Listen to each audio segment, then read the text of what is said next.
there's a pretty common trope that women need to bond with violent men because there's sort of the caveman notion of, the man grabs a woman by the hair and pulls her into a cave, and then that's how they pair bond. We've seen that in movies.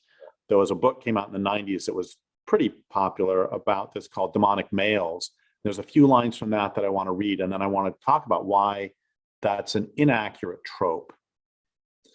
One of the lines from the book is, rape as an ordinary part of a species' behavior implies that it's an evolved adaptation. There are cultures that are very low rape, by the way, but so they miss that. It's cultural behavior, not species. But anyway, by a logic that challenged our strongest moral principles, it could pay the woman to acknowledge the rapist's power and form a relationship that, while initially repellent, she comes to accept. And one more, and then we'll move on to analysis. A demonstration of power implies that the female's safest future is to bond with the violent male.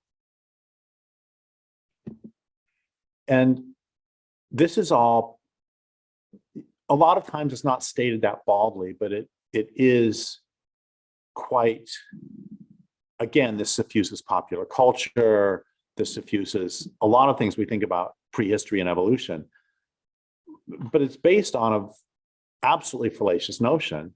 It's based on the notion that humans evolved, that this woman is walking alone through the wilderness until this man grabs her. It's based on the notion that after having been grabbed by her, he then protects her, so she's only raped by him, but not by all the other men, because they're a nuclear family. But that projects the nuclear family onto our evolutionary history. But humans didn't evolve that way. Humans evolved in groups of 60 to 100 people, and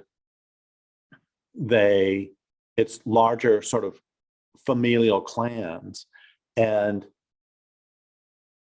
almost every human culture practices exogamy. Exogamy is where you marry outside your group. And the reason you marry outside your group is to prevent inbreeding, to prevent all ending up like the Habsburgs. And there have been many matrifocal cultures where the exogamous marriage is the man comes to the woman's community. And if a man comes to the woman's community, there is almost a 0% chance that he will ever be able to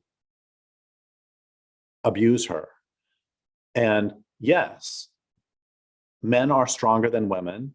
And yes, as with, buffalo, and men are also ecologically or biologically expendable, in that if you have a village of 100 people and 50 men, 50 women, and 49 men die, your village isn't going to die out. But if you have one woman left and 49 men or 50 men, the village is going to die out. So for the most part, yes, men are bigger and stronger. And in the way we evolved, if a man wanted to abuse a woman, he would have to go through the woman's brothers, father, children, uncles, and aunts, and cousins, and mothers, and grandmothers, and everybody else. The man would have to go through all of those communities. So if you live in a larger community, and this has, we can say, well, that's fine, Derek, but we actually live in nuclear families right now. But my mom often talked about this in terms of, and my father was very abusive, but my mom talked about this in terms of the abuse of her had been made more feasible by the death of the extended family, which had happened over the previous 40 to 50 years as people became more mobile. And I'm not saying that women weren't abused in the 19th century, obviously they were, but all I'm saying is that this notion that women need to bond with aggressive or violent males is based on an atomized view of human evolution, which is fallacious on every level. We did not evolve as individuals. We evolved as communities. And it will take communities to stop men's violence against women.